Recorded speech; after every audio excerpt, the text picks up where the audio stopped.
Hi, this is Zach Rosa with ECSIQ. Excited to be here. Today, we're going to be talking about a specific customer service job interview skill, and that is professionalism. Now, being professional does several things for you. First, it makes it look like you consider this interview process important. The other thing it does for you is it makes it look like you take care of yourself. And then just when you look professional, when you act professional, it shows that you appreciate professionalism itself, which is something that, especially in the corporate world, job interviewers are looking for. All right, so before we dive into the meat of this discussion, if you are preparing for an interview last minute, there's an amazing resource out there. It'll provide you everything you need to ace your customer service interview in just 1 hour. Links included in the description below. If this seems like something that may be of help to you, please check it out. Today, we're going to be talking about your appearance, your attire, your hair, posture, firm handshake, eye contact, and grammar. All right, so first up, appearance. You aren't a book. Expect to be judged by your cover. I know this sounds a little weird. You always heard the phrase, a book shouldn't be judged by its cover.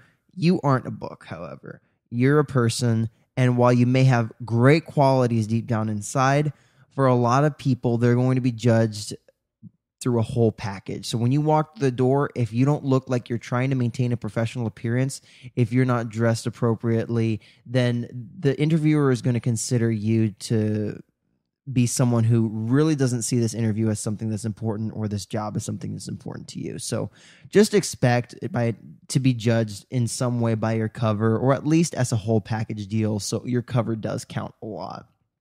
Okay, so first impressions matter. Your appearance is going to be pretty much the first thing that the interviewer sees when you walk through the door. It's not about just how you answer the questions. It's more about, like I was saying, this whole package deal that the interviewer is looking for in a customer service representative. So you make that first impression when you walk through your door. You really want to look your best. Now let's talk about your attire. To enhance your professionalism, especially in the interview, you want to wear a suit, preferably fitted, light-colored shirt or blouse. If you're a male, you want to wear black or brown business formal shoes. If you're a female, you want to wear black or nude heels.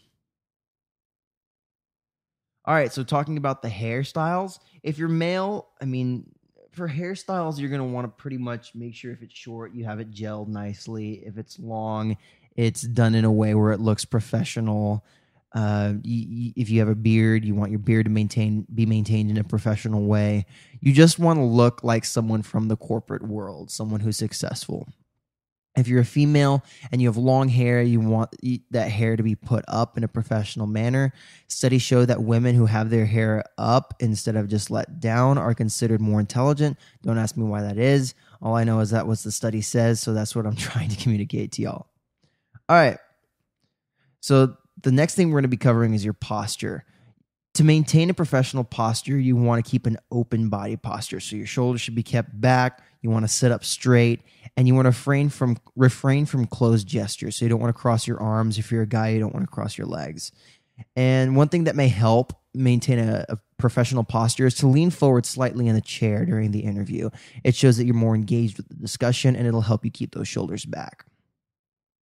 For eye contact, you want to maintain it pretty much at all times. The only time during the interview that you can break eye contact is if you have a pen and a piece of paper, pen and notepad, which I do recommend having to take notes.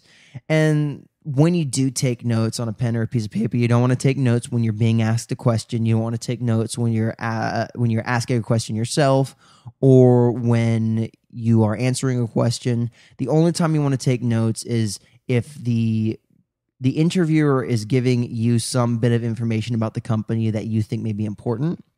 Then when she finishes saying it, briefly jot down 1 or 2 words that'll help you to remember what she's saying. You don't want to write out long sentences, etc. Then the other time you can write down something is if you ask a question and after the interviewer answers it and gives you some bit of information. Again, it's information that you need. That's the only thing you want to write down. So other than that, you want to maintain eye contact at all times.